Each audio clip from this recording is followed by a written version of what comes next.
Hey Bible readers, I'm Tara Lee Cobble, and I'm your host for the Bible Recap.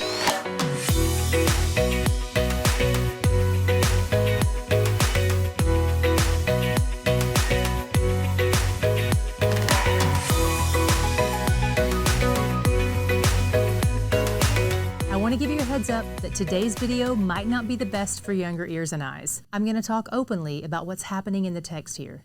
This story has an important theme and a beautiful ending, but there are some horrific stops along the way, so use your own discretion. Esther is generally regarded as a historical narrative, but one other thing to note is that it's the only book in the Bible that doesn't mention God's name. Maybe you didn't even notice that in our reading today, because we see him in the shadows of every scene, working things out in keeping with his plan and his promises. We open in the capital of Persia, the empire that toppled Babylon when the Jewish exiles were living there. Ahasuerus is king. We first met him in Ezra 4 just a few days ago.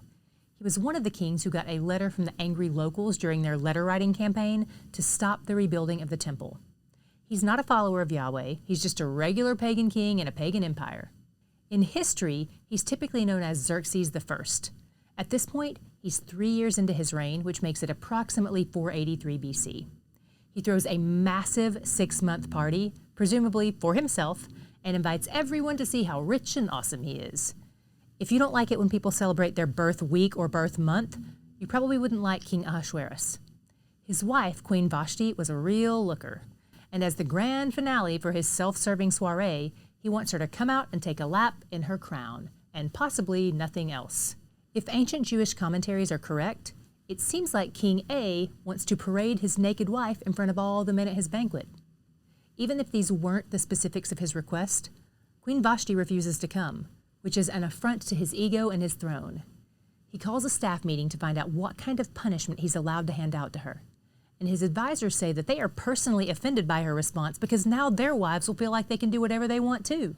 If these Persian men can't earn the respect of their wives by treating them well, they'll legislate it. They brainstorm and decide to write a law banishing and replacing Vashti. In order to find Queen Vashti's replacement, the king's advisors decide to throw a mandatory beauty pageant.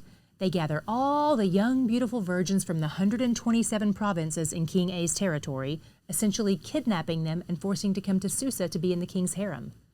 To be fair, some commentators suggest this could be voluntary, but given how King A and his advisors seem to view females, it's doubtful. What happened here is probably more along the lines of human trafficking of girls in the age range of 12 to 14. By the way, the king would have been roughly 40 years old at this time. The king's staff spends about a year preparing each girl. Then they dress them up and make them look nice so he can decide which one he wants for the night. For King A, choosing a new queen is an audition process where each girl spends the night with him and is sent away in the morning. Essentially what's happening is the king is systematically deflowering all the girls he's kidnapped over a period of years to decide which one he likes best. After their night with the king, they're added to his growing list of concubines while King A moves on to the next, devastating an entire generation of females in Persia. Among those is a girl named Esther. She's basically been raised by her cousin Mordecai because her family were exiles back in the day and she's been orphaned at some point. Fortunately, cousin Mordecai is really protective of her and he has a good position, despite being a Jew in Persia. He tells Esther to keep her nationality a secret because it will not go over well. Meanwhile, in the king's harem, 4 years after Queen Vashti is dismissed, the king finally chooses Esther for the night. That's almost 1,500 days and possibly 1,500 girls later. Esther exercises wisdom and humility, and God grants her favor with the people she encounters, including the king, who makes her his new queen. Not long after that, Mordecai overhears a plot to attack King A. He passes the word on to Esther, who tells her new husband the bad news. The conspirators get hanged, and normally Mordecai would be honored, but instead, he's forgotten. This divine oversight sets the table for what's next. In chapter 3, the king establishes a new second-in-command, Haman the Agagite, a descendant of the Amalekites, one of Israel's oldest enemies. But Mordecai refuses to bow to Haman. Some commentators say this could be Mordecai's effort to honor God's commands by not worshiping anyone but Yahweh, but probably not. Most think this is actually a bit of pushback from Mordecai because of the racial tension that exists between the Jews and the Amalekites. It kind of backfires, though, because now Haman not only wants to kill Mordecai specifically, but all the Jews. Racism isn't just wicked and arrogant, it's irrational.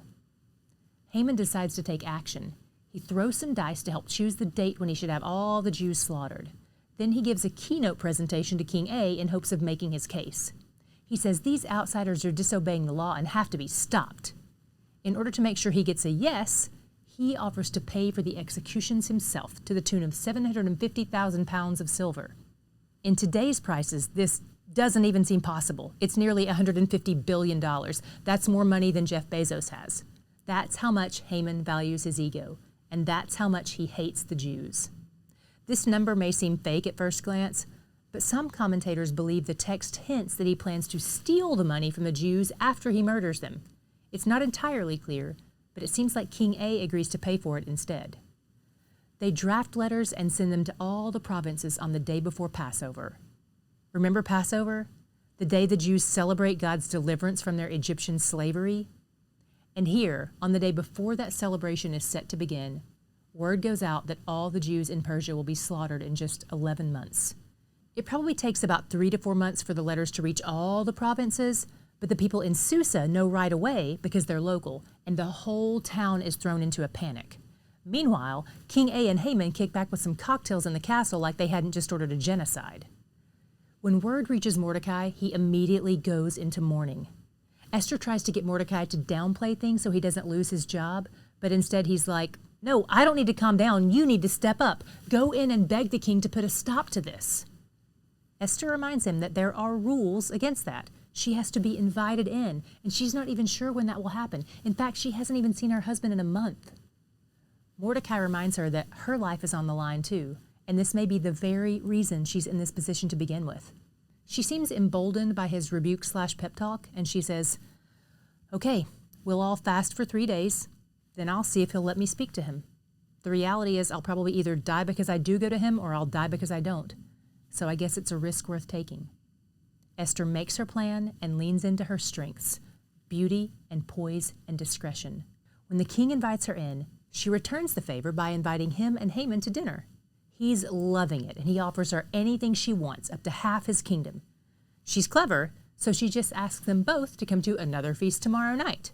Haman is feeling pretty special right about now, but the ego that soars when it gets praised is the ego that crashes when it gets refused, which is exactly what happens when Haman sees Mordecai refusing to bow to him on the way home. His wife tries to console him by saying he should build a giant gallows for Mordecai, and that idea cheers him up, so he orders the gallows to be constructed overnight.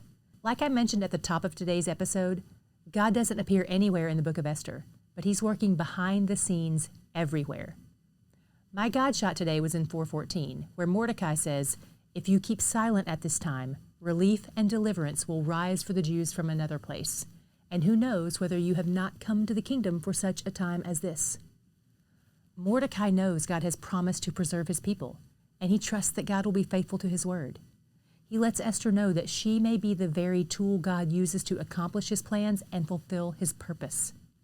Despite being in mourning, despite being under a death threat, Mordecai leans into what he knows to be true about Yahweh. He's our only hope, and he's where the joy is. It's weekly check-in time, Bible readers. The good news is you're here today. You read your Bible today. What have you learned so far? If you're behind the schedule you were originally aiming for, don't beat yourself up about it. You're probably reading more of the Bible than you would on your own. Think about how much joy it brings you when you see something new about God in the Word. Think about how much more joy there is to gain every day just by carving out 20 minutes to read and recap.